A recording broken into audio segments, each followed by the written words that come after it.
Books for ever میں خوش آمدید۔ ناول عزازیل جس کی رائٹر ہے رابعہ خان، اس کی یہ 25ویں ایپیسوڈ ہے۔ تو آئیے جلدی سے سٹارٹ کرتے ہیں اس ایپیسوڈ کو بغیر کسی دیر کے۔ سیاہ رات کی آخری منزلیں باقی تھیں۔ شب اس قدر بھاری تھی کہ سانس لینا محال محسوس ہوتا تھا۔ وہ سارنگ کے کلینک چلا آیا تھا۔ سارنگ دائیں سے بائیں اتنی بے چینی سے ٹہل رہا تھا، لگتا تھا کہ ابھی اس کی ایڑیوں سے خون آ نکلے گا۔ اس کی حالت غیر ہو رہی تھی اور حرم کا چہرہ حد درجہ خاموش محسوس ہو رہا تھا۔ زاویار وہاں پر موجود تھا۔ میں نے اسے خود اپنی آنکھوں سے دیکھا ہے۔ وہ وہاں پر موجود تھا۔ اہلکاروں نے اسے بھاگتے ہوئے دیکھ لیا ہے۔ وہ اس کے پیچھے بھاگ گئے تھے۔ وہ اب تک اسے گرفتار کر چکے ہوں گے۔ اس کے بے جان لبوں سے بامشکل یہی الفاظ لرزش کی صورت ادا ہو رہے تھے۔ حرم کھڑا رہا۔ وہ تقریباً کئی گھنٹوں سے مستقل کھڑا ہوا تھا۔ اسے بیٹھنے کا ہوش نہیں رہا تھا۔ اس کے پیر کھڑے کھڑے شل ہو رہے تھے لیکن وہ بیٹھ نہیں سکا۔ کیا واقعی یہ قتل زاویار نے کیے ہیں؟ کیا وہ قاتل ہے؟ سب سے خوفزدہ کر دینے والا سوال پوچھا تھا سارنگ نے۔ اب کہ حرم نے اسے آنکھیں اٹھا کر دیکھا، وہ اس کے قریب چلا آیا تھا۔ وہ اسے کندھوں سے تھامے جھنجھوڑ رہا تھا۔ کیا زاویار قاتل ہے حرم؟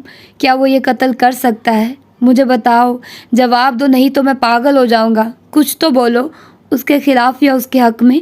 وہ اسے دونوں ہاتھوں سے ہلاتا ہوا بلند آواز سے پوچھ رہا تھا۔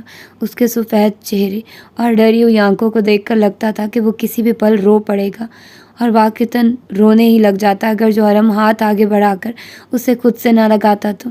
اب وہ اس کی پشت سہلا رہا تھا۔ اس کا ٹھہرا ہوا انداز بہت غیر معمولی تھا، یوں جیسے وہ اپنے اعصاب پر کڑا پہرا رکھے ہوئے ہو، یوں جیسے اس کے پاس رونے یا آہو بکا کرنے کا وقت ہی نہ بچا ہو۔ نہیں، وہ قاتل نہیں ہے۔ وہ کبھی قاتل نہیں تھا۔ میں نے وعدہ کیا تھا اس کے باپ سے کہ جب تک میں زندہ ہوں تب تک اسے کوئی ہاتھ نہیں لگا سکتا۔ میں اسے بچا کر لاؤں گا، میرے وعدوں پر یقین رکھنا۔ سارنگ بے بسی سے یکدم ہی رونے لگا تھا۔ اس کے دوستوں کی آزمائش آخر تمنے کا نام کیوں نہیں لے رہی تھی؟ حرم اس کی پشت سہلاتا رہا۔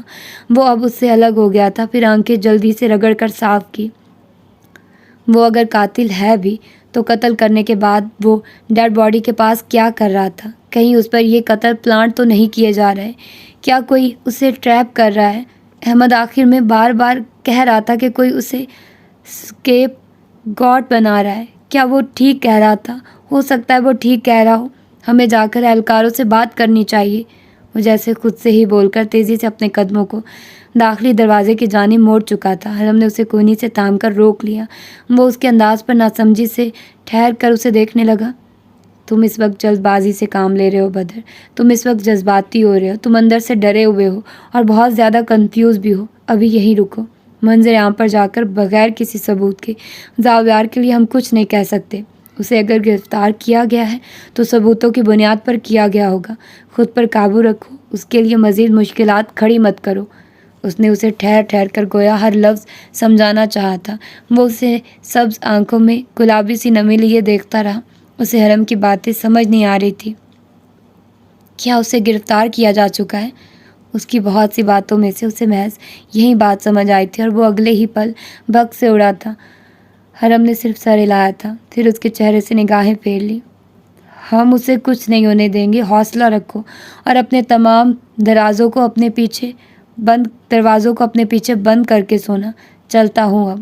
وہ اگلے پل پڑ گیا تھا۔ اس سے زیادہ تسلی دینا اس کے بس میں نہیں تھا۔ سارنگ بے بسی سے اس کی پشت کو دیکھے گیا، پھر سر دونوں ہاتھوں میں گراتا وہ ساتھ رکھ کے صوفے پر گر سا گیا تھا۔ اس کے قدموں سے گویا سلب کی جا رہی تھی۔ حرم باہر چلا آیا۔ سنسان سیاہ رات اور تاریک سڑک پر خنک سے پہر میں کسی آدم ذات کی موجودگی کا احساس تک نہیں ہوتا تھا۔ وہ گاڑی میں آ بیٹھا، پھر خالی خالی نگاہوں سے سامنے دکھائی دیتی طویل سڑک کو تکتا رہا۔ اگلے ہی پل اب وہ اگنیشن میں چابی گھماتا، انجن کو حرکت دیتا، گاڑی آگے بڑھا لے گیا تھا۔ اس کا رخ گھر کی جانب تھا۔ اس نے گھر آ کر سب سے پہلے سہیل کے کمرے کا دروازہ دھکیلا۔ روہیلا اور سہیل سو رہے تھے۔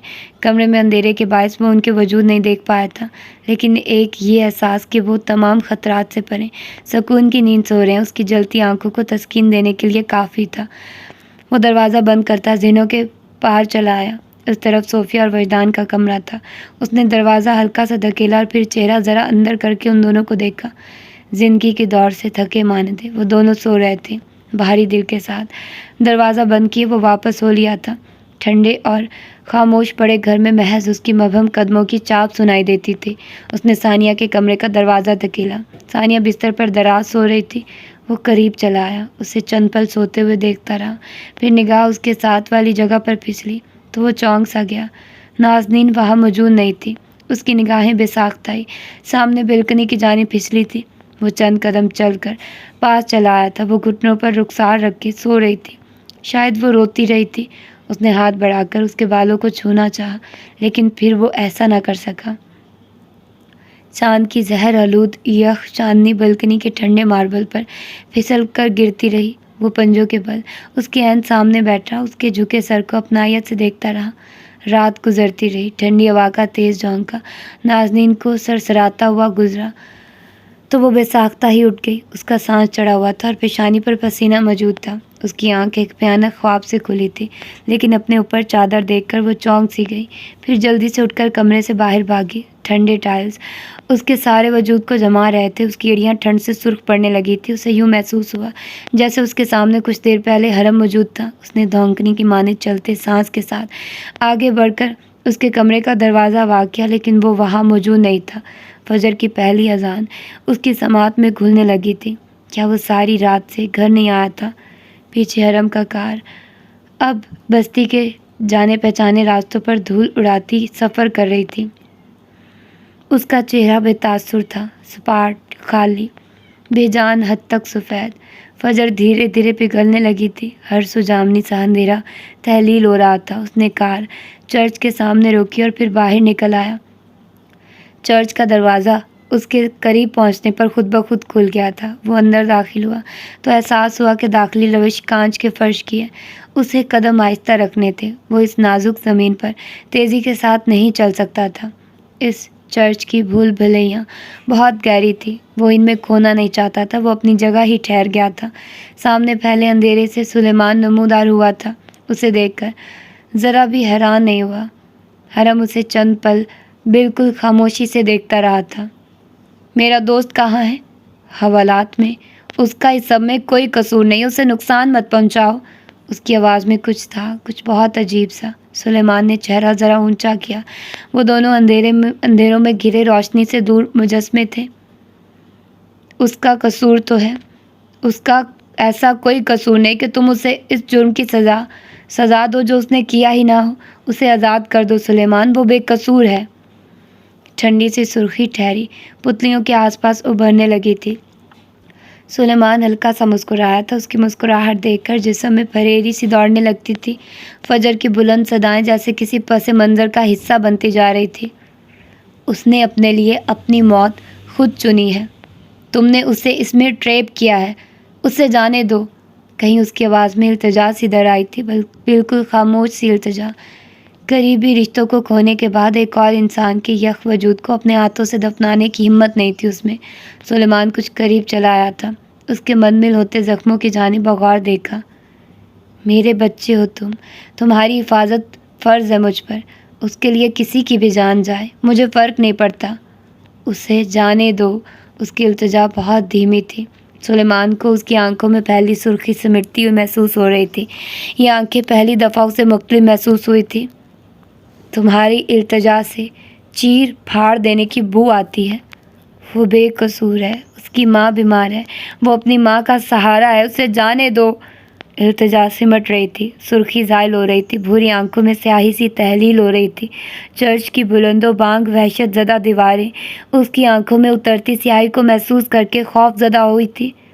میٹامارفسس مکمل ہونے جا رہا ہے، سلیمان مسکرا کر بولا تھا۔ حرم نے اگلے ہی پل اس کا حلق دبوچ لیا تھا، سانس رک چکا تھا، حلق سے گھر گھر کی آوازیں آنے لگی۔ قدیم زندان میں موجود کانچ کی زمین چٹک گئی۔ اس پر کیس کر کے اس پر جرم ثابت کرنے کے بعد اسے جیل کی سیاہ کال کوٹریوں میں کسی غیر انسانی درندے سے مروانے کا ارادہ رکھتے ہو نا تم؟ مجھے اپنے ارادوں سے بے خبر مت سمجھو، میں تمہاری ہی اولاد ہوں۔ وہ مار دیا جائے گا، اس کی موت طے کی جا چکی ہے، اس کا مرنا یقینی ہے۔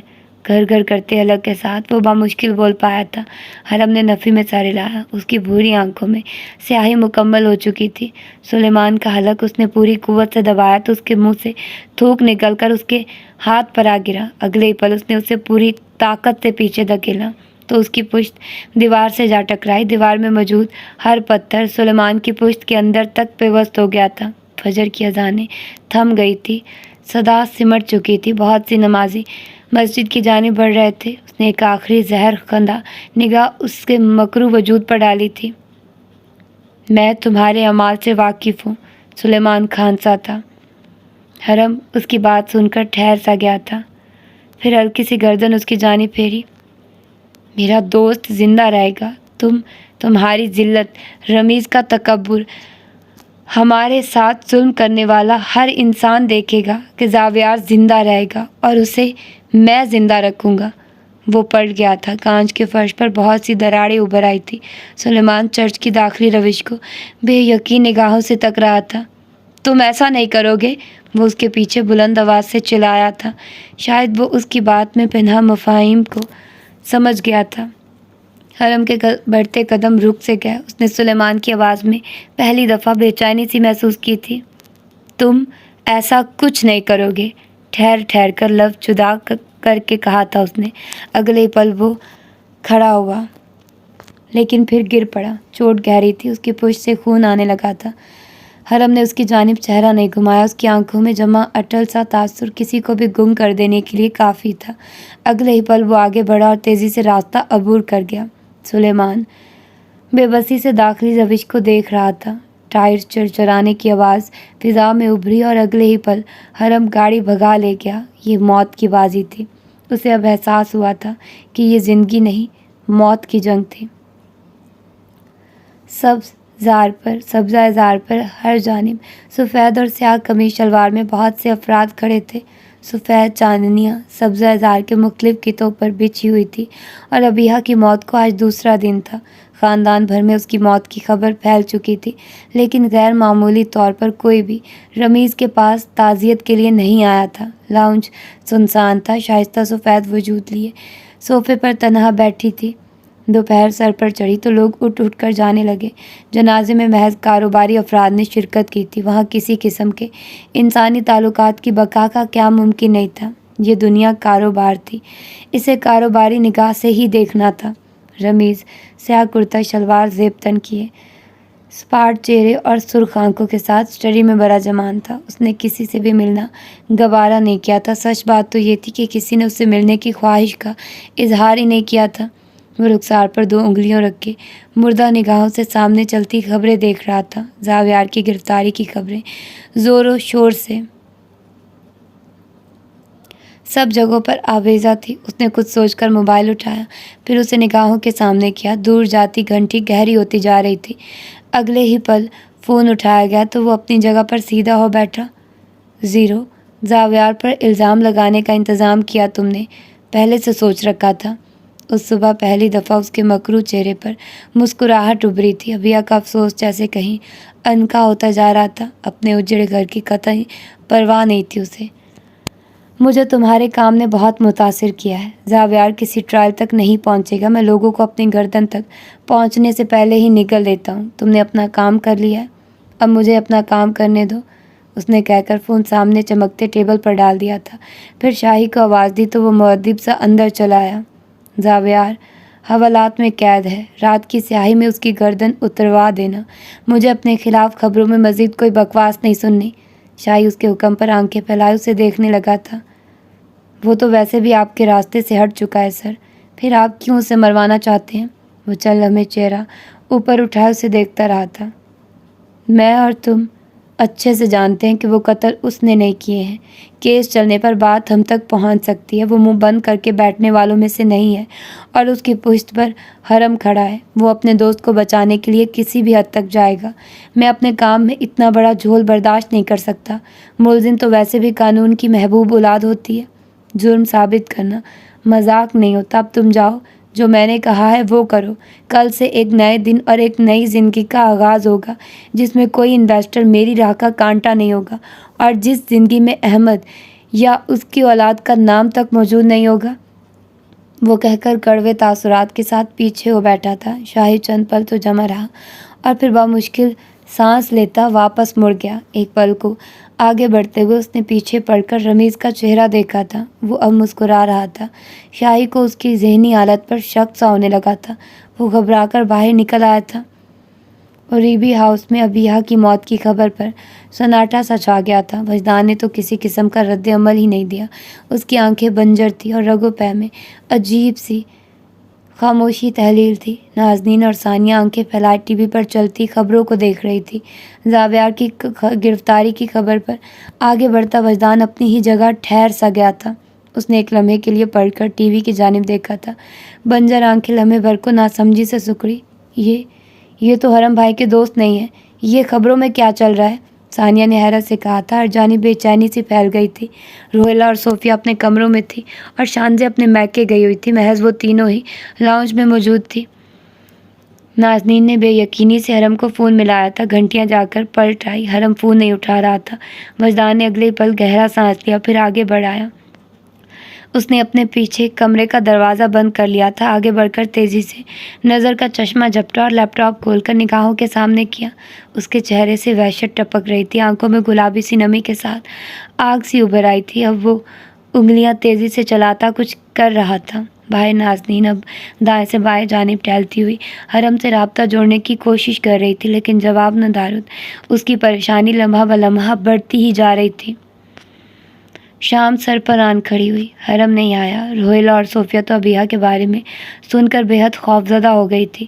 نازنین اور ثانیہ کو بھی ابیہ کی موت کا افسوس تھا، لیکن فی الحال وہ زاویار کی وجہ سے حد درجہ پریشان تھی۔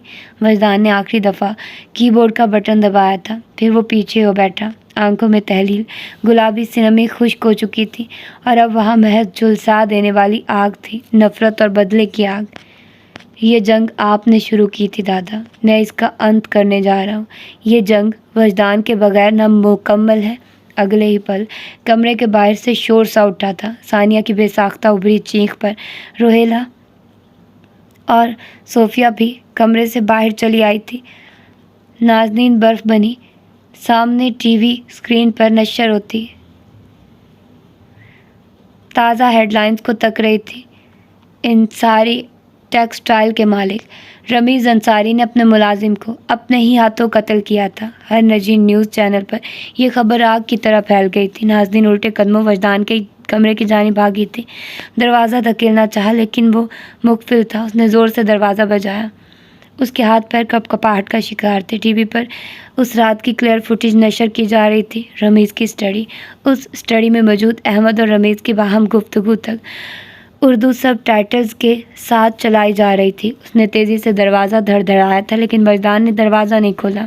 وجدان، دروازہ کھولو! اس کی آواز میں کپ کپاہٹ سی تھی۔ ٹیکسٹائل انڈسٹری کے بہت سے مالکان کی ویڈیو بیانیے تک نیوز چینلز کو موصول ہو گئے تھے۔ وہ اپنے بیانیے میں انڈسٹریل کے ایم ڈی کے ایسے عمل کی مذمت کر رہے تھے اور خود کو اس معاملے سے بری الذمہ قرار دے رہے تھے۔ رمیز گہری پتال میں جا گرا تھا۔ سارنگ اپنے کلینک میں موجود برف سا وجود لیے ٹی وی کو تک رہا تھا۔ زاویار حوالات کی سلاخوں کے ساتھ لگ کر ساکت نگاہوں سے حوالات میں چلتے ٹی وی پر خبروں کو دیکھ رہا تھا۔ وہ ایسی دل دہلا دینے والی فوٹیج تھی کہ ہر انسان سن ہو گیا تھا۔ سلیمان کا چہرہ سپاٹ تھا۔ وہ اسی چہرے کے ساتھ خبریں تک رہا تھا۔ حرم نجی شوٹنگ کلب میں موجود تھا۔ موبائل پر چلتی خبریں دیکھ کر اس کی آنکھیں حیرت سے کھلی رہ گئی تھی۔ اور سب سے آخر میں رمیز کی اسٹڈی سنسان ہو گئی تھی۔ وہ پانی پی رہا تھا اور پانی کا گلاس اس کے ہاتھ سے چھوٹ کر زمین پر جا گرا تھا۔ وہ فوٹیج بالکل اس کی اسٹڈی کی ہی تھی۔ تصویر میں بالکل وہی تھا۔ سب تباہ ہو گیا تھا، سب برباد ہو گیا تھا۔ اس نے چنگار کر شاہی کو آواز دی۔ ملازمین کی دوڑیں لگ گئی۔ وہ اب پاگلوں کی طرح دھاڑ رہا تھا۔ شائستہ نے ایک نظر پڑ کر اسٹڈی کو دیکھا اور پھر اسی خاموشی سے چہرہ واپس پھیر لیا۔ اسٹڈی کو ڈی بگ کرو، جلدی جلدی کرو۔ وہ کیمرہ کہاں لگا ہے؟ اس فوٹیج کی سورس پتہ کرواؤ۔ کس نے کی ایسی حرکت؟ جلدی کرو، اسے پھیلنے سے روکو۔ سب ہڑبڑائے تھے۔ ہر جانب سے فون کی گھنٹیاں بجنا شروع ہو گئی تھی۔ وہ اسے رابطہ کرنا چاہ رہے تھے۔ وہ جیسے چند پل کے لیے گونگی ہو گیا تھا۔ اسے معلوم تھا کہ کاروباری دنیا میں اس کے بہت سارے دشمن تھے جو اس کی کامیابیوں سے خائف تھے۔ وہ اس کی کسی کمزوری کی گھات میں کہیں عرصے سے اسے سونگھ رہے تھے۔ اسے پتا تھا کہ وہ تباہی کے دہانے تک پہنچ گیا تھا۔ اسے پتا تھا کہ پتال اس کا انتظار کر رہی تھی۔ اسٹڈی کا سارا سامان الٹ دیا گیا تھا۔ سامنے دیوار میں نصب شیلف پر ایک کتاب موجود تھی جس کے اندر باریک سا کیمرہ فکس تھا۔ اس باریک سے کیمرے نے رمیز کی تباہی کا آغاز کیا تھا۔ یہ کیمرہ احمد نے فکس کیا تھا۔ اسے رمیز پر بھروسہ نہیں تھا۔ کتاب کا زاویہ کچھ اس طرح تھا کہ اس ننھے سے کیمرے میں اسٹڈی کا ہر حصہ دکھائی دیتا تھا۔ پیچھے رکھے صوفے پر وہ گر سا گیا تھا۔ اس کی آنکھیں کھلی رہ گئی تھی اور لب بے یقینی سے باتیں کچھ راتیں پہلے چلتے ہیں۔ وجدان رمیز سے نازنین پر ہوئے حملے کے بعد ملنے آیا تھا۔ وہ اس ملاقات سے فارغ ہونے کے بعد باہر کی جانب بڑھ ہی رہا تھا جب اسے احمد دکھائی دیا۔ اس نے اسے نظر انداز کر کے آگے بڑھنا چاہا تھا لیکن وہ اسے آواز دے کر روک گیا تھا۔ وہ رک گیا تھا، پھر پلٹ کر اسے دیکھا۔ احمد قریب چلا آیا۔ وہ دونوں ایک دوسرے کے مقابل چند پل کے لیے ٹھہر رہے تھے۔ کیوں روکا ہے تم نے مجھے؟ تم بچے ہو ابھی، اس جنگ کا حصہ کبھی نہیں بننا چاہتا تھا میں تمہیں۔ مجھے اس قسم کی بکواس میں دلچسپی نہیں ہے۔ جو کہنا ہے جلدی کہو۔ تمہارے منہ سے رحم دلی کی باتیں کچھ اچھی نہیں لگتی احمد، اس نے اسی تلخی سے کہا تو احمد اسے چند پل دیکھ کے گیا، پھر ہاتھ آگے بڑھا کر اسے اسمارٹ فون تھمایا۔ یہ تم مجھے کیوں دے رہے ہو؟ یہ میرا بیک اپ پلان ہے۔ موت کہیں قریب ہی ہے۔ تم کمپیوٹرز کے ساتھ اچھے ہو، مجھے پتا ہے تم جینیس ہو۔ اس فون میں بہت سے کیمروں کی فوٹیجز فکس ہیں۔ تم اسے ریگولیٹ کرو، اسے اپنے لیے استعمال کرو۔ میں چاہتا ہوں کہ کوئی میرا گواہ بھی ہو۔ مجھے تمہاری ایک بھی بات پر یقین نہیں ہے۔ اس نے اسمارٹ فون اس کی جانب بڑھایا تو احمد نے دوبارہ اسے اس کی جانب کیا۔ آخری بازی الٹ دو بچے، یہ تمہارے لیے موقع ہے۔ اور پھر وہ وہاں سے پلٹ آیا۔ زاویار اس سے کچھ پوچھ رہا تھا لیکن اس کا ذہن احمد کی باتوں میں الجھا ہوا تھا۔ وہ گھر چلا آیا اور پھر اس فون میں فکس ہوئے کئی کیمروں کی فوٹیجز دیکھنے لگا۔ احمد جھوٹ نہیں بول رہا تھا۔ جس رات رمیز نے احمد کو قتل کیا تھا اس رات وہ سو نہیں سکا تھا۔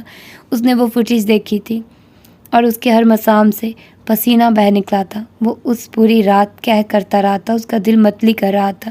آنکھوں نے ایسا منظر دیکھ لیا تھا جو نیندیں حرام کرنے کے لیے کافی تھا۔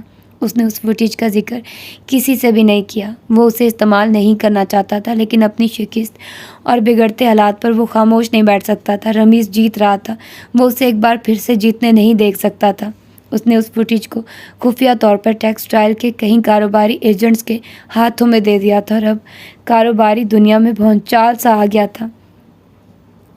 نازنین اب تک اس کے کمرے کا دروازہ بجا رہی تھی۔ اس کی ہتھیلیاں سرخ پڑنے لگی تھی۔ وجدان بالکل مردہ نگاہوں سے لیپ ٹاپ پر نشر ہوتی خبر دیکھ رہا تھا۔ انسان اور شیطان، سیاہی یا روشنی، ہر شے گڑبڑ ہو گئی تھی۔ یہ تباہی تھی، یہ بدلہ تھا، یہ وجدان کا شیطان تھا، یہ مانسٹر ہونا تھا اور یہ انسان کا انسان ہونا تھا۔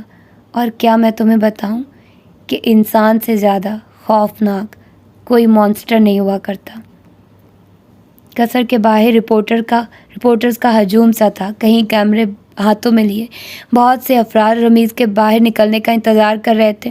اس کے پاس اس ویڈیو کو رد کرنے کے لیے کوئی الفاظ نہیں تھے۔ وہ اتنی واضح فوٹیج کو رد کرنے کی تاب نہیں رکھ سکتا تھا۔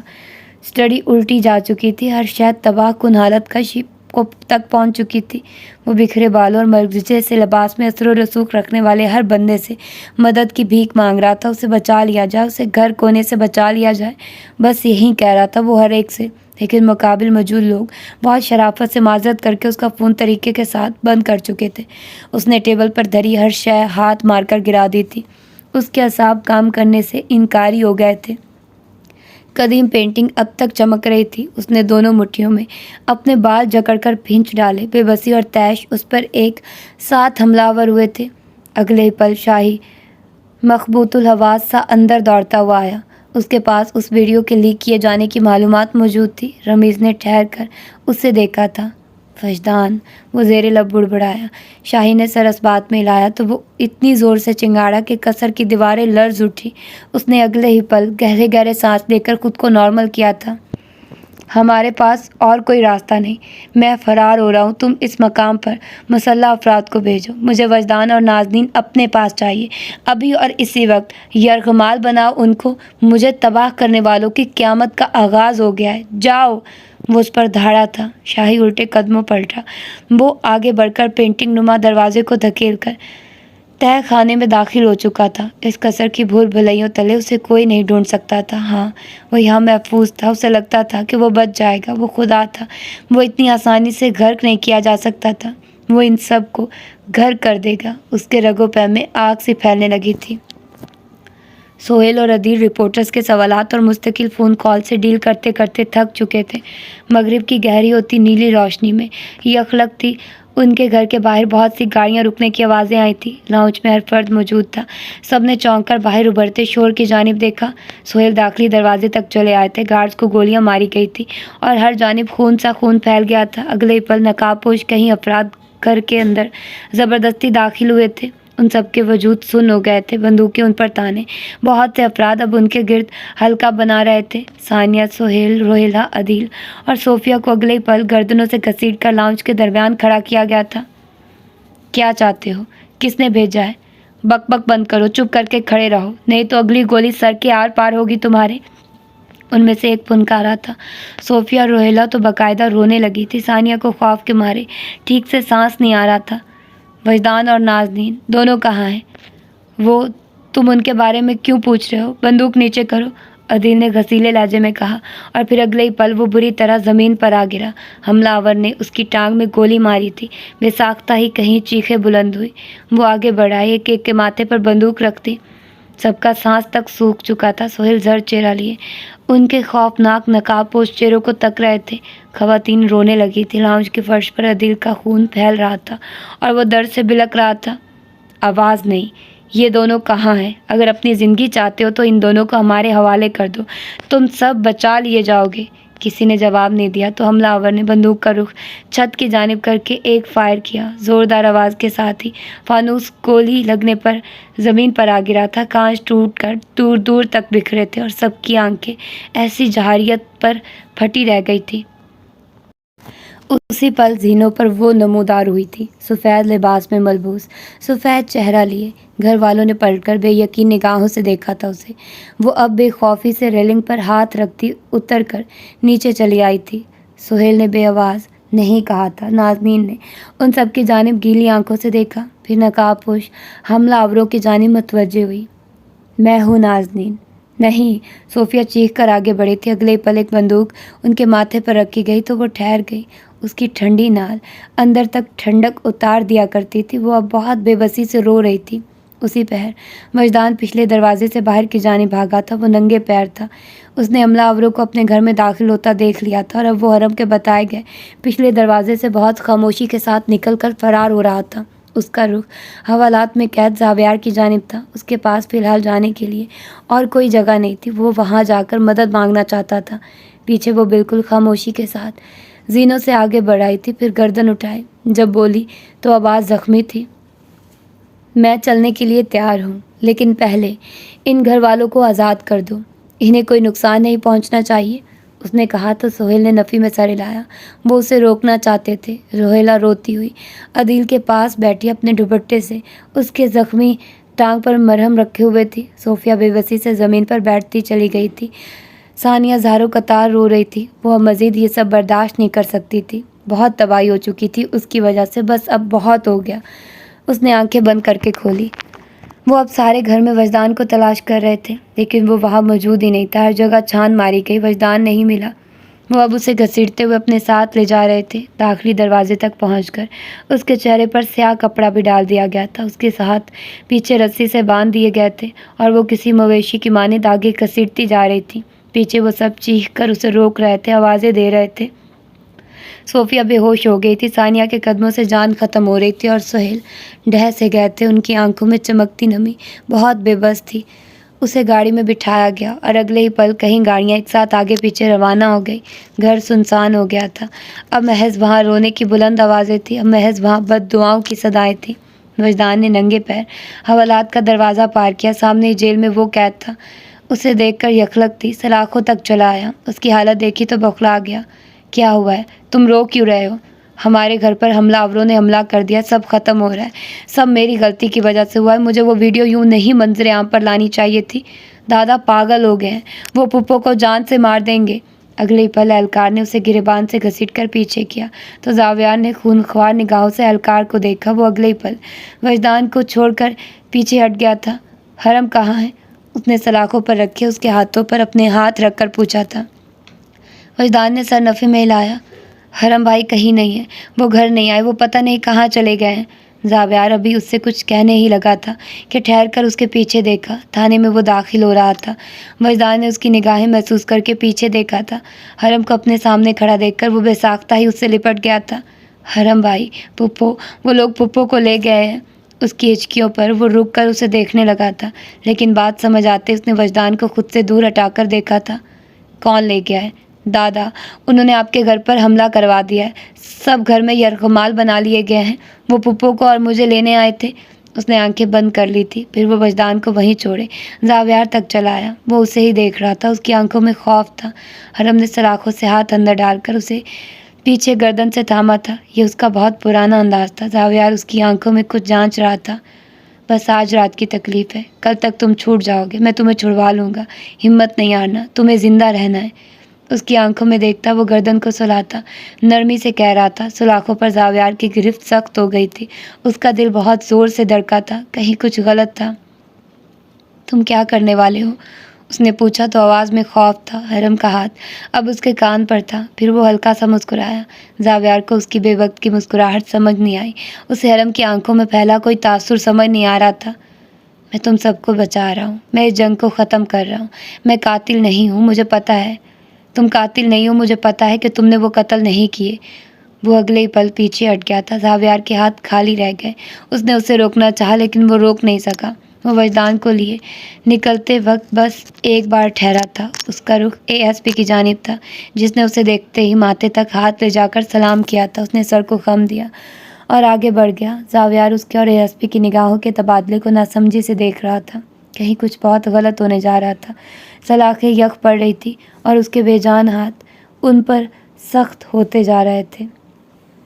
نازنین کو بہت تاریک جگہ میں لا کر پھینکا گیا تھا۔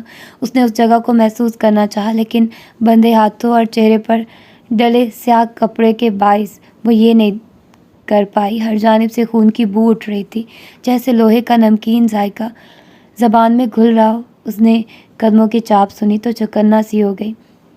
کسی نے اگلے ہی پل اس کے اوپر سے سیاہ کپڑا ہٹایا تھا۔ دنیا واضح ہو گئی۔ سامنے ایک دیوار تھی جس پر کہیں بلاکس نصب تھے۔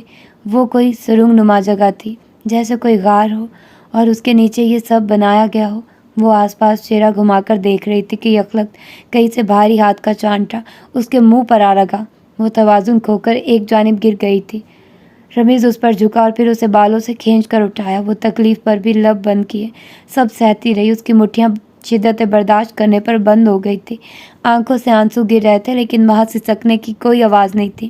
رمیز نے اس کا چہرہ تھوڑی سے پکڑ کر اونچا کیا، پھر اس کی سیاہ آنکھوں میں دیکھا، ہلکا سا مسکرایا۔ نازنین نے اگلے ہی پل اس پر تھوک دیا تھا۔ وہ بے ساختہ ہی ایسے رد عمل پر اپنا چہرہ صاف کرتا پیچھے ہٹا تھا، پھر خونخوار نظروں سے دیکھتا آگے بڑھا اور اسے تب تک مارتا رہا جب تک کہ وہ خود تھک نہ گیا۔ نازنین کی کن پٹی سے خون نکل کر اس کی گردن میں گر رہا تھا، ہونٹ سوج گیا تھا اور رخسار سرخ ہو گئے تھے، آنسو ٹپ ٹپ گرنے لگے۔ تمہارے بھتیجے نے مجھ سے مقابلہ کر کے اچھا نہیں کیا لڑکی، اس نے خدا کو للکارا ہے، اسے کیا لگتا ہے کہ ایک فوٹیج مجھے تباہ کر دے گی؟ وہ گردن پیچھے پھینک کر ذہنی مریضوں کی طرح ہنس رہا تھا۔ نازنین اسے نفرت سے دیکھتی رہی۔ نہیں، مجھے کوئی نہیں گرا سکتا، چند دن، مہینے، سال میں نگاہوں سے اوجھل رہوں گا، پھر میں اس فوٹیج کی حقیقت کو کورٹ میں چیلنج کروں گا اور میرے پاس اتنا پیسہ ہے کہ میں یہ کیس جیت جاؤں گا۔ میں کبھی نہیں ہار سکتا، میں نے ہارنا نہیں سیکھا ہے۔ وہ اب ہنس رہا تھا، وہ ہنستا جا رہا تھا، اس کی ہنسی میں کاٹ سی اترنے لگی تھی، سنسان پڑی لاشوں سے تعفن سا اٹھ رہا تھا۔ کیوں مارا تم نے میرے باپ کو؟ وہ آہستہ سے بولی۔ رمیز ٹھہر کر اسے چپتی ہوئی متنفر آنکھوں سے دیکھتا رہا۔ اسے مجھ پر فوقیت دی گئی تھی، میں خلافت کا حقدار تھا، میں زمینی خدائی کا مالک تھا۔ میری خدمت اور میری ریاضت عظیم تھی، میں عظیم تھا، اسے میرا مرتبہ دیا گیا، مجھے سب کے سامنے ذلت سے دوچار کیا گیا۔ میں نے تو کبھی جاوید سے نفرت نہیں کی تھی، مجھے اس سے نفرت کرنے پر اکسایا گیا تھا، مجھے باور کروایا گیا تھا کہ میں ذلیل ہوں، میں کمتر ہوں۔ جاوید کا وجود میرے وجود کی اہمیت پر غالب آنے لگا تھا۔ میں تو ہمیشہ سے عزازیل رہنا چاہتا تھا، مجھے ابلیس بننے پر مجبور کیا گیا تھا۔ نازنین اسے سرخ آنکھوں سے تک رہی تھی۔ وہ اب اس کے سامنے پنجوں کے بل بیٹھ رہا تھا۔ وہ صدیوں سے ایک دوسرے کے مقابل تھے۔ بابا کو ختم کرنے کے بعد ہماری زندگی کیوں برباد کی تم نے؟ اس نے آہستہ سے پوچھا تھا۔ اس کے چہرے پر پھیلی مسکراہٹ عنقا ہو گئی، آنکھوں میں نفرت سی اتری، جبڑے جم سے گئے تھے۔ مجھے آدم سے اور آدم کی نسل سے نفرت رہی ہے، میں انہیں جہنم واصل کرنا چاہتا تھا۔ میرا مقام لینے والے کی نسل کو معافی نہیں دی جا سکتی تھی۔ ایک پل کے لیے یوں لگا تھا گویا کوئی شیطان بول رہا ہو، اس کے مقابل آدم ہو اور وہ خدا کو اپنی ذلت کا الزام دے رہا ہو۔ یہی تو تھا تکون، خدا، آدم اور شیطان۔ میں مظلوم تھا، وہ ایک پل کے لیے ٹھہر کر بولا تھا۔ نازنین نے اسے ترہم سے دیکھا تھا۔ تم ہمیشہ سے ظالم تھے۔ اس کی سرگوشی پر رمیز تیش سے ابل کر اٹھ کھڑا ہوا تھا۔ میرے ساتھ ظلم ہوا تھا، وہ یکلکتی پیچھے قابو کھو کر اس پر چلایا تھا۔ نازنین اسے چہرہ اٹھائے دیکھ رہی تھی، اس کی آنکھوں میں گلابی سی نمی جمع ہونے لگی تھی۔ جب وہ بولی تو آواز گھار کی دیواروں سے پلٹ آئے۔ تم ہمیشہ سے ظالم تھے رمیز، تم نے اپنی اور آدم کی جگہوں میں تصادم کو خود جنم دیا تھا۔ تم عزازیل تھے، تم قابل عزت تھے، تم مکرم تھے، تمہیں سرداری سے نوازا گیا تھا، تمہارا اپنا مقام تھا، اپنی جگہ تھی۔ تم نے آدم کی جگہ کو اپنی جگہ تصور کر کے ظلم کیا۔ تم اپنی کہانی کے سب سے بڑے ظالم ہو، تم اپنی کہانی کے ولن ہو، تم اپنی کہانی کے دشمن ہو، تم اپنی جہنم کو جنم دینے والے اس تاریخ کے سب سے بڑے مجرم ہو۔ ہر لفظ جیسے رمیز کی سماعت میں کسی پگھلے شیشے کی مانند انڈیل دیا گیا تھا۔ خدا کو مردے الزام ٹھہرانا آسان تھا، آدم پر اپنا غصہ اتارنا سہل تھا، اپنی سیاہی کو تسلیم کرنا کٹھن تھا۔ وہ آگے بڑھا اور پھر اسے بالوں سے چپٹا، دانت کچکچائے۔ نازنین بغور اس کے بدلتے رنگ کو تک رہی تھی۔ کیا یہی ہوتا تھا شیطان ہونا؟ کیا شیطان ہونا اتنا کمزور تھا؟ تم کچھ نہیں جانتی، جہنم تمہارا انتظار کر رہی ہے رمیز، وہی جہنم جس کا ایندھن انسان ہوں گے، شیاطین نہیں۔ اگلے ہی پل اس نے اس کے بالوں کو زور سے چھوڑا تو اس کا ماتھا پیچھے دیوار سے جا ٹکرایا۔ اگلے ہی پل خون کی ننھی سی دھار پھسل کر اس کی گردن میں گر رہی تھی۔ میں تمہیں زندہ نہیں چھوڑوں گا، میں تمہیں ظالم موت دوں گا۔ نازنین نے آنکھیں بند کر لی، وہ دیوار سے سر ٹکائے ہوئے تھی، بہت سے آنسو اس کی پلکوں پر ٹھہرے ہوئے تھے۔ میں انتظار کروں گی، مار دو مجھے، ختم کر دو آج اس عذاب کو رمیز، میں تھک گئی ہوں، میں تم سے ہار گئی ہوں، اب فیصلہ ہوگا، بس اس بڑے دن میں، اس دن میں دیکھوں گی تم سہو گے، یہی طے ہے، یہی طے تھا۔ وہ زیر لب مدھم آواز میں کہہ رہی تھی، وہ تھک چکی تھی، اس کا جسم تھکن سے چور ہو رہا تھا۔ کوئی بڑا دن نہیں آئے گا، یہ سب بکواس ہے۔ وہ اب فون میں نمبر ڈائل کرتا بڑبڑا رہا تھا۔ نازنین نے آنکھیں نہیں کھولی، وہ خیالات میں جاوید کی آغوش میں تھی، ان کی گود میں سر رکھ کے دراز تھی، وہ اس کے بال سلا رہے تھے، سارے عذاب جیسے ایک ایک کر کے تھمنے لگے تھے۔ بڑا دن آئے گا، اس دن میں دیکھوں گی تم سہو گے۔ آنسو نکل کر کن پٹی میں جذب ہو چکا تھا۔ رمیز کی آواز اسے اب پھر سے سنائی دے رہی تھی۔ وہ فون پر کسی کو یہاں آنے کے لیے کہہ رہا تھا۔ 0 آ جاؤ، ایک انسانی جسم ہاتھ لگائے، اس کی کھوپڑی میں چند سوراخ کرنے ہیں، مجھے اسے اس دنیا کی سب سے اذیت ناک موت دینی ہے۔ لیکن اب وہ کچھ نہیں سننا چاہتی تھی۔ آنسو اب بھی پلکوں سے ٹوٹ رہے تھے، لیکن لب خاموش تھے۔ کہیں آسمان پر اس کی خاموشی نے ہلچل سی مچا دی تھی۔ ظلم انتہا کو پہنچے تو تھم جاتا ہے، یہ اس خدا کا اصول تھا جو زندہ و جاوید تھا۔ اس کی آنکھیں بند تھیں اور زیر لب وہ کچھ پڑھ رہی تھی۔ اے اللہ، ہم تیرے ہیں اور تیری ہی طرف ہم لوٹیں گے۔ زاویار سلاخوں کے پیچھے دائیں سے بائیں چکر کاٹ رہا تھا۔ اس کے قدموں میں جان باقی نہیں رہی تھی، لیکن وہ حد درجہ فرسٹریٹ محسوس ہو رہا تھا۔ 2-3 بار وہ سلاخوں تک بھی آیا تھا، پھر انہیں جھٹکا دیا، لیکن وہ مضبوط تھی، ان کی مضبوطی کسی بھی جھٹکے سے ٹوٹتی نہیں تھی۔ وہ پیچھے ہوا اور پوری قوت سے مٹھی سلاخوں پر دے ماری۔ ہاتھ کی اوپری جلد پھٹ چکی تھی، لیکن وہاں پرواہ کسے تھی؟ حرم نے عدیل کو ہسپتال پہنچایا، ایجنسی سے بہت سے تربیت یافتہ گارڈز کو بلوا کر گھر کے باہر پہرا دینے پر مقرر کیا۔ وہ گھر والوں کے تحفظ پر اب کوئی سمجھوتا نہیں کر سکتا تھا۔ گھر کی حالت اور عدیل کے پیر میں لگی گولی دیکھ کر وہ جیسے مفلوج ہو گیا تھا۔ عدیل کو ہسپتال کے گول شیشے سے دیکھتے ہوئے پھر وہ پلٹا اور وہاں سے نکلتا چلا گیا۔ جب تک سہیل کمرے سے باہر نکلے تب تک وہ وہاں سے جا چکا تھا۔ راہداریاں سنسان تھی، حرم وہاں نہیں تھا۔ رمیز اس کے سامنے کرسی پر براجمان تھا، وہ زیرو کا انتظار کر رہا تھا۔ نازنین نے تب سے آنکھیں نہیں کھولی تھی۔ یکایک اس نے بہت سے فائرز کی آوازیں سنی تو چونک کر سیدھا ہو بیٹھا، ہاتھا پائی اور پھر چیخوں کی آوازیں۔ اس نے ناسمجھی سے زینو کی جانب دیکھا تھا۔ نازنین بھی آوازوں کی سمت ہی دیکھنے لگی تھی۔ وہ جلدی سے اٹھا اور پھر اسے بالوں سے جکڑ کر اس کی گردن پر تیز دھار چھرا رکھا۔ اسی پل کسی نے تہہ خانے کا دروازہ دھاڑ سے کھولا تھا۔ روشنی کے بہت سے ذرے اس تاریک تہہ خانے میں کہیں اندر گرے تھے۔ وہ چنگاریاں تھیں۔ لائٹس پر گولیاں لگنے کے باعث سسٹم ٹوٹ پھوٹ کا شکار ہو گیا تھا۔ اب کوئی زینوں پر نمودار ہوا، زینے اتر رہا تھا۔ رمیز نے نازنین کی گردن پر چھرے کی گرفت سخت کر دی تھی۔ زینے عبور کرتے شخص کی کلائی میں کچھ چمکا تھا، کچھ چاندنی کا۔ وہ ایک چاندنی کا ہار تھا جس پر تتلی بنی ہوئی تھی۔ وہ اس کی کلائی سے لگی جھول رہی تھی۔ اس کے ہاتھ میں بڑی سی بندوق تھی۔ اس کا چہرہ واضح نہیں تھا، لیکن لوگ کہتے تھے کہ وہ گنز کے ساتھ بہت اچھا تھا۔ مشہور تھا کہ اس کا کوئی نشانہ نہیں چوکتا تھا اور وہ دور سے نشانے لینے کا عادی تھا۔ زینے عبور کیے جا چکے تھے۔ وہ ان دونوں کے سامنے کھڑا تھا۔ چنگاریاں اب تک زینوں پر گر کر اپنا وجود ختم کرتی جا رہی تھی۔ اس کے ہاتھ میں بندوق تھی، چہرے پر زخموں کے نشان تھے۔ بڑے اسے فالن اینجل کہا کرتے تھے اور کچھ کردار اسے زیرو کے نام سے بھی جانتے تھے۔ زاویار زیرو نہیں تھا۔ زاویار گنز کے ساتھ کبھی اچھا نہیں تھا۔ وہ قاتل نہیں تھا، اس کے پاس قاتل ہونے کا کوئی جواز نہیں تھا۔ اندھیر سی روشنی میں اس کا سفید چہرہ واضح ہو گیا تھا۔ وہ زیرو تھا، وہ حرم تھا۔ میٹامورفسس مکمل ہو چکا تھا، اصل شکل واضح ہو گئی تھی۔ ایک عزازیل ٹھہرا تھا اور دوسرا آسمان سے زمین پر گرا دیا گیا تھا۔ اس نے اگلے پل بندوق والا ہاتھ بلند کیا تھا، پھر اسے رمیز پر تانا۔ وہ دونوں آنکھوں میں بے یقینی لیے اسے تک رہے تھے۔ زیرو، رمیز زیر لب بڑبڑایا۔ نازنین کی آنکھیں اسے تک رہی تھی۔ وہ اس کی جانب نہیں دیکھ رہا تھا، اس کی آنکھیں فی الحال رمیز پر جمی تھی۔ نازنین کو یہ آنکھیں آج سے پہلے کبھی اتنی سیاہ محسوس نہیں ہوئی تھی۔ اساسینیٹر، زیرو، تم؟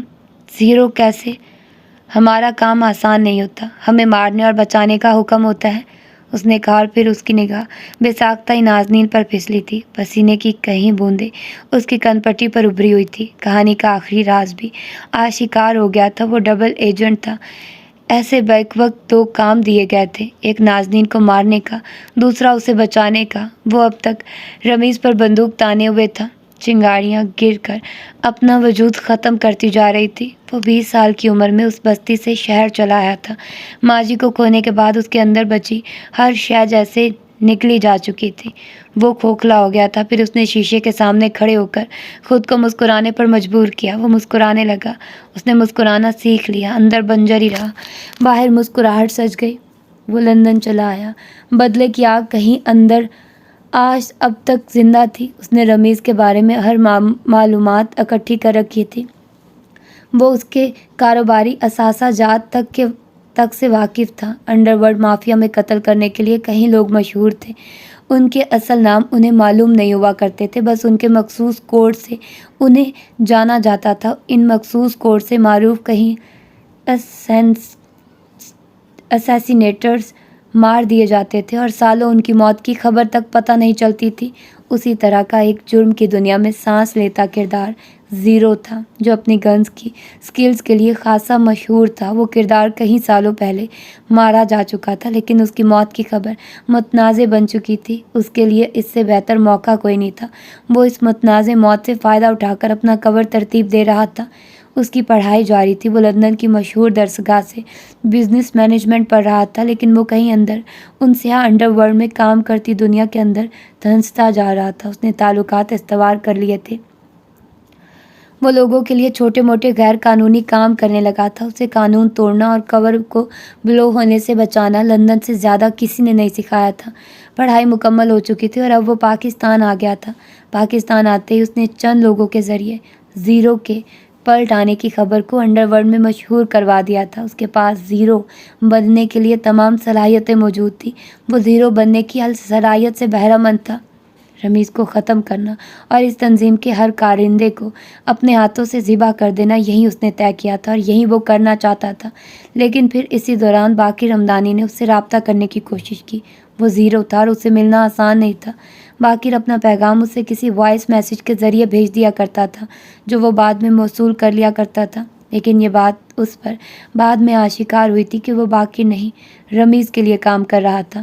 باقر ہمدانی نے اپنا نام رمیز کے نام کو تحفظ دینے کے لیے لیا تھا۔ سب سے پہلے اسے نازنین کو قتل کرنے کا حکم دیا گیا۔ ٹھیک اسی دوران اسے طالوت کی جانب سے بھی اسائنمنٹ دے دیا گیا تھا نازنین کو بچانے کا۔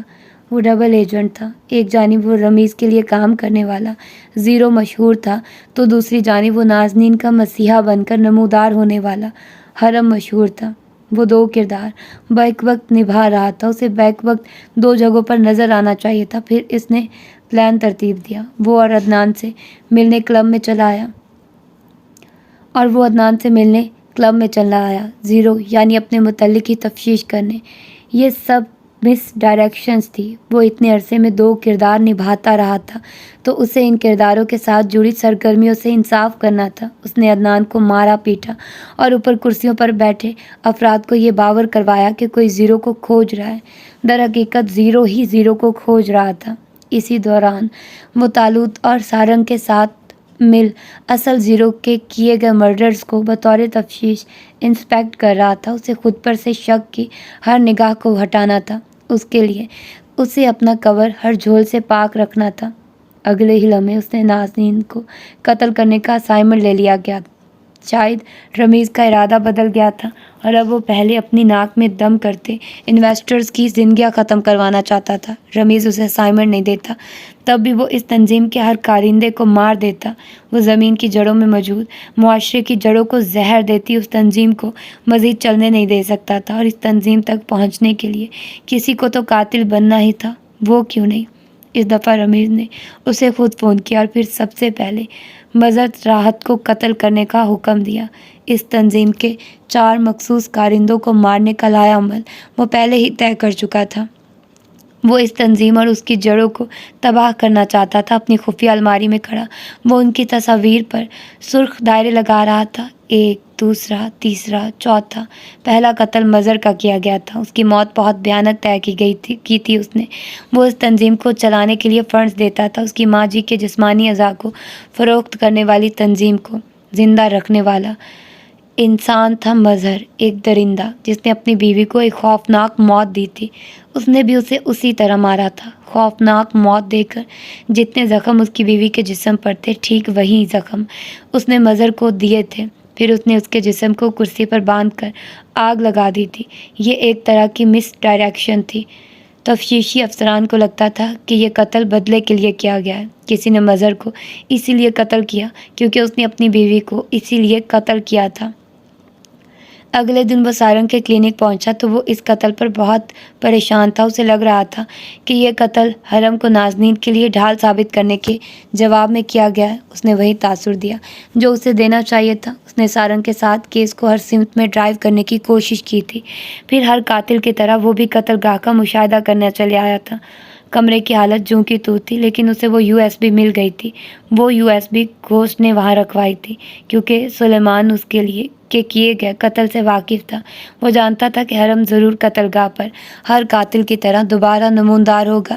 شروع میں وہ بھی سلیمان کو نہیں جانتا تھا، لیکن وقت کے ساتھ اسے اندازہ ہو گیا تھا کہ کوئی تھا جو کہیں سے اس کی مدد کر رہا تھا یا اسے کسی سمت کی جانب متوجہ کر رہا تھا۔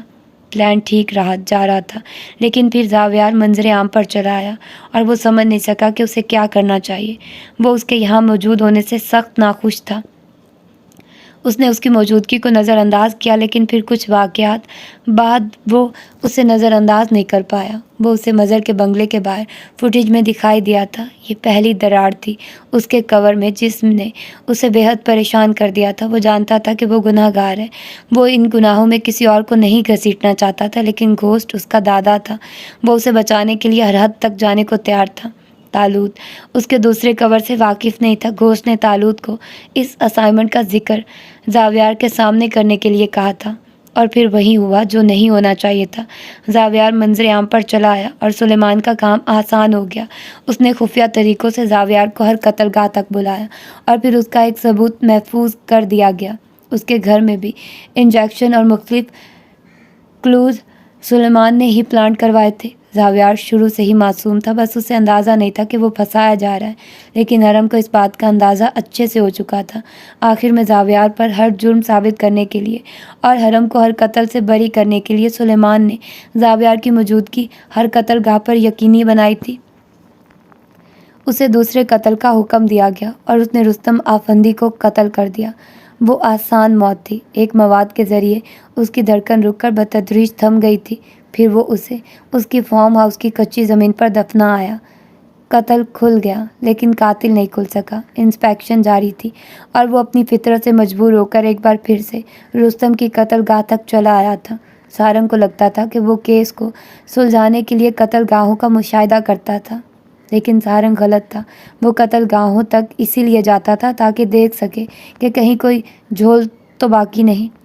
وہ اس تنظیم کے دوسرے کارندے کو مارنے کے ساتھ ساتھ تالوت پر بھی چڑھ دوڑا تھا، کیونکہ اس کا اندازہ درست ثابت ہو رہا تھا۔ کوئی تالوت کے اوپر تھا جہاں سے اسے نازنین کی حفاظت کا اسائنمنٹ دیا گیا تھا۔ وہ یہاں کنفیوز ہو گیا۔ کیا کوئی اسے استعمال کر رہا تھا؟ اسے نازنین کے بھائی سے کیا گیا وعدہ یاد تھا اور وہ اس وعدے کی مجبوری کے تحت ہی اس کی حفاظت اب تک کر رہا تھا، لیکن وہ ادراک نہیں کر پایا تھا کہ وہ اس سے محبت کرنے لگا تھا۔ اس نے خود کو کئی دفعہ نفرت سے آئینے میں دیکھا تھا۔ کیا کوئی قاتل کسی سے محبت کرنے کا حق رکھتا تھا؟ ہرگز نہیں۔ وہ کبھی محبت کے قابل نہیں ہوگا، نازنین جیسی لڑکی کے لیے تو ہرگز بھی نہیں۔ تیسرا قتل ہونے تک اس کے اور زاویار کے درمیان پھیلی کشمکش تھم گئی تھی۔ اس کا دوست اسے واپس مل گیا تھا، لیکن کیا وہ اپنے دوست کو ویسے ہی واپس ملا تھا؟ شاید نہیں۔ وہ حرم رہا ہی نہیں تھا۔ وہ شیاطین سے لڑتے لڑتے خود شیطان بن گیا تھا۔ اسے اپنے وجود سے گھن آنے لگی تھی، اسے اپنے لباس سے خون کی بو آنے لگی تھی، لیکن پلٹنے کے راستے تھم چکے تھے۔ اس نے اپنا انجام خود طے کیا تھا۔ قتل کا انجام کیا ہوتا ہے بھلا؟ یقیناً موت۔ وہ ایک گناہ گار شخص تھا، قاتل تھا وہ۔ اس کے لیے جہنم کی تپش انتظار کر رہی تھی۔ کہیں اندر وہ بھی رمیز سے کچھ مختلف نہیں تھا، بس اس کے قتل بدلے کی صورت تھے، اور رمیز کے قتل خواہش اور حسد کے نتیجے میں سرزد ہوئے تھے۔ ایک ابلیس تھا اور دوسرا گرا ہوا فرشتہ۔ اس کے پروں میں سیاہی گھلی ہوئی تھی۔ وہ سارنگ اور زاویار جیسا نہیں رہا تھا، شاید اب وہ ان جیسا کبھی نہیں ہو سکتا تھا۔ احمد زاویار کی موجودگی سے چونک اٹھا تھا۔ وہ جان گیا تھا کہ زاویار کو کیوں بھیجا گیا ہے۔ وہ اس کے گھر گیا اور پھر اسے وہ انجیکشن مل گیا۔ اس کا اپنی اولاد پر شک بڑھ گیا۔ جب وہ اپارٹمنٹ سے باہر نکلا تو کوئی تھا جو اس کے پیچھے تھا۔ وہ سلیمان کے بندے تھے جو احمد کے ہر موو پر نظر رکھے ہوئے تھے، لیکن پھر رمیز نے احمد کو بھی مار دیا۔ وہ شاید ذہنی مریض بنتا جا رہا تھا۔ اس کے پے در پے کیے گئے قتل حرم کو اس کی ذہنی حالت پر شک میں مبتلا کرنے لگے تھے۔ تیسرے قتل کا حکم ہوا اور اس نے باقر کو موت کے گھاٹ اتار دیا، لیکن پھر وہ چونک گیا۔ اسے زاویار کا خیال آیا۔ زاویار کو پھر سے قتل گاہ کی جانب بلایا گیا ہوگا، یقیناً، اور ایسا ہی ہوا۔ غلط فہمی پیدا ہو گئی۔ اسے لگا تھا کہ اس کا کوئی پلان شگاف زدہ نہیں ہو سکتا، لیکن وہ غلط تھا۔ زاویار کو قتل گاہ پر دیکھ لیا گیا تھا۔ وہ یقیناً باقر کو لاؤنج کے درمیان گرا دیکھ کر اس تک بھاگا ہوگا اسے اٹھانے، اور اسی پہر سارنگ نے اسے دیکھ لیا۔ وہ قاتل بن گیا۔ جو سلیمان نے چاہا تھا وہی ہوا۔ حرم کے تمام الزامات زاویار پر ثابت ہوتے جا رہے تھے۔ اس کے گھر میں ہر ثبوت اسی نے رکھوائے تھے۔ وہ آخر تک حرم کو بچانا چاہتا تھا، لیکن اپنے گناہوں کی سزا وہ اپنے دوست کو نہیں دے سکتا تھا۔ وہ قاتل تھا، وہ جانور نہیں تھا۔ وہ سلیمان سے بس آخری دفعہ زاویار کی رہائی کی بھیک مانگنے گیا تھا، لیکن اسے مایوسی ہوئی۔ پھر اس نے فیصلہ لے لیا، اس جنگ کو ختم کرنے کا فیصلہ۔ اس نے تمام الزامات خود پر لینے کا فیصلہ کر لیا تھا۔ وہ مر جائے گا تو ٹھیک ہے، ایک قاتل کے مرنے سے کسی کو کیا فرق پڑے گا؟ کچھ نہیں، زمین کا بوجھ ہلکا ہو جائے گا اور جہنم کی آگ اس کے جسم سے بھڑک اٹھے گی۔ بس یہی تھا۔ سلیمان اس کے ارادے کو سمجھ گیا تھا۔ جب بھی وہ پیچھے سے چلایا تھا، وہ اسے اپنے آپ کو تباہ کرتے ہوئے نہیں دیکھنا چاہتا تھا، لیکن اس کے پاس سننے کے لیے کچھ نہیں بچا تھا۔ طالوت نے اسے کہا تھا کہ ایسے راستوں پر قدم نہ دھرے جو اسے گمراہ کر دے۔ وہ اسے بتا نہیں سکا کہ وہ تو عرصے سے بھٹک چکا تھا، وہ تو بھٹکا ہوا تھا، وہ تو خود پاتال تھا۔ اس نے اپنے آپ کو ان سب معصوم لوگوں کی زندگی سے نکالنے کا فیصلہ کر لیا تھا۔ وہ معصوم نہیں رہا تھا، اس کی اب ان زندگیوں میں کوئی جگہ نہیں تھی۔ اس نے یہاں آنے سے پہلے اپنے دوست ASP جواد کو اپنے اپارٹمنٹ کی اطلاع دے دی تھی۔ ساری دوپہر اس نے اپارٹمنٹ میں تمام ثبوت اکٹھے کر کے رکھ دیے تھے۔ وہ ہتھیار، ثبوت اور فوٹیجز اکٹھی کر کے رکھ آیا تھا۔ اس نے جواد سے بس 1 دن کی مہلت طلب کی تھی، پھر وہ خود اپنے آپ کو ختم کرنے والا تھا۔ جواد نے بھاری دل کے ساتھ حامی بھر لی تھی۔ اس نے گھر والوں کو آخری نظر دیکھا اور پھر وہ رمیز تک چلا آیا۔ اس کی ماں جی اور شہوار اس تہہ خانے میں دفن تھی۔ بس اب بدلہ لیا جانے والا تھا، کہانی ختم ہونے والی تھی۔ رمیز کے سامنے بندوق تانے وہ اب تک کھڑا تھا اور پھر اس نے اگلے ہی پل گولی چلا دی تھی۔ اور یہ تھی اس کی آج کی ایپیسوڈ۔ او مائی گاڈ یہ کیا تو ہو گیا، مطلب کیا یار، حرم کتنا بدتمیز نکلا۔ ہاں، اور مجھے لگ رہا تھا کہ زاویار سب کچھ کر رہا ہے، زاویار قتل کر رہا ہے۔ یہ شاکنگ تھا یار، بہت زیادہ شاکنگ۔ اور میں تم لوگوں کو بتاؤں اس ناول کو پڑھ کر میرے مائنڈ میں کیا بات آئی ہے۔ مطلب اب میں اتنے ناولز پڑھ چکی ہوں، اب میں اتنے ان معاملوں میں پختہ ہو چکی ہوں کہ مجھے پتہ ہوتا ہے کہ کون سا ناول کس طرح کا، اور اس میں کس طرح کے حقائق چل رہے ہوتے ہیں یا کیا کیا ہو رہا ہوتا ہے۔ مجھے لگ رہا ہے کہ یہ جو ناول لکھا گیا ہے نا، یہ 2 ناول سے امپریس ہو کر لکھا گیا ہے، ٹھیک ہے۔ مطلب کہیں نہ کہیں یہ جو ناول ہے نا، یہ ان دونوں ناولز کو سوچ کر تھوڑا بہت اس سے آئیڈیا لے کر لکھا گیا ہے۔ اور میرا خیال ہے اب تک آپ لوگ بھی سمجھ چکے ہوں گے کہ وہ کون سے 2 ناولز ہیں۔ ایک ناول ہے نمل اور دوسرا ناول ہے جنت کے پتے۔ یہ دونوں ناولز انوالوڈ ہیں، مطلب ان دونوں ناولز کے کچھ واقعات کو، ٹھیک ہے میں یہ نہیں کہتی کہ پوری کی پوری سٹوری چھاپی گئی ہے، آف کورس یہ ایک ڈیفرنٹ ناول ہے، اس کی ایک کہانی ڈیفرنٹ ہے، اس میں بہت کچھ ڈیفرنٹ ہے، لیکن یہ 2 ناولز اگر ایک بندہ پڑھ رہا ہے تو اس کا دماغ ہوتا ہے کہ اچھا یار، کون سے ناول میں پہیلیاں ہوتی ہیں، کون سے ناول میں اس طرح سے اینڈ پر سسپینس سارا وہ ختم کر دیا جاتا ہے۔ یہ 2 ہی ناولز ہیں، جنت کے پتے اور نمل۔ دونوں ناولز میں ایسا ہی ہوا ہے، دونوں ناولز میں بالکل سیم ٹو سیم ہوا ہے، اور یہ بھی ویسا ہی ایک ناول ہے، ٹھیک ہے۔ یہ ان دونوں ناول سے امپریس ہو کر لکھا گیا ہے، اور آپ لوگ مانو یا نہ مانو، میرا ماننا، میں تو بالکل مان رہی ہوں کہ یہ واقعے میں کہیں نہ کہیں رائٹر کے دماغ میں وہ دونوں ناولز تھے۔ ان دونوں ناولز کو مد نظر رکھ کر اس ناول کو لکھا گیا ہے، کیونکہ میں نہیں کہہ سکتی کہ جو کیا کہتے ہیں ان کو،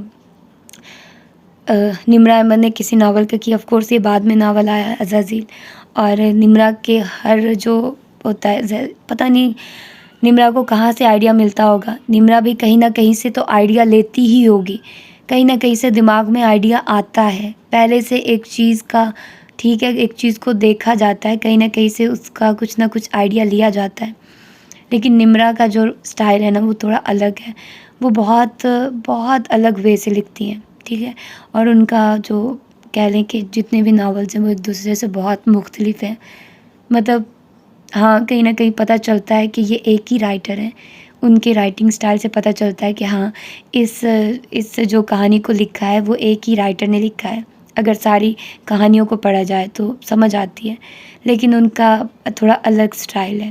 خیر، یہ میں ایک اس طرح سے کر رہی ہوں کہ ایک ایز اے ریڈر میں ایک اپنا ریویو دے رہی ہوں، ہو سکتا ہے میں غلط ہوں، لیکن مجھے جو لگ رہا تھا میں نے آپ لوگوں کے ساتھ شیئر کر دیا۔ ہو سکتا ہے اس کی باقی بس 2 ایپیسوڈز رہ گئی ہوں، اور میں اس کی کوشش کروں گی کہ اس کو 2 ہی ایپیسوڈ میں بس اب ختم کر دوں۔ یار میں پک چکی ہوں، 3 دن سے میں اس کو پڑھ رہی ہوں اور میں تھک گئی ہوں، مجھے ہے کہ یار جلدی یہ ناول ختم ہو جائے، کتنا لمبا ہو گیا یار یہ ناول۔ تو پھر ملتے ہیں اس کی 2nd لاسٹ ایپیسوڈ میں، اپنا ڈھیر سارا خیال رکھیے گا، اللہ حافظ۔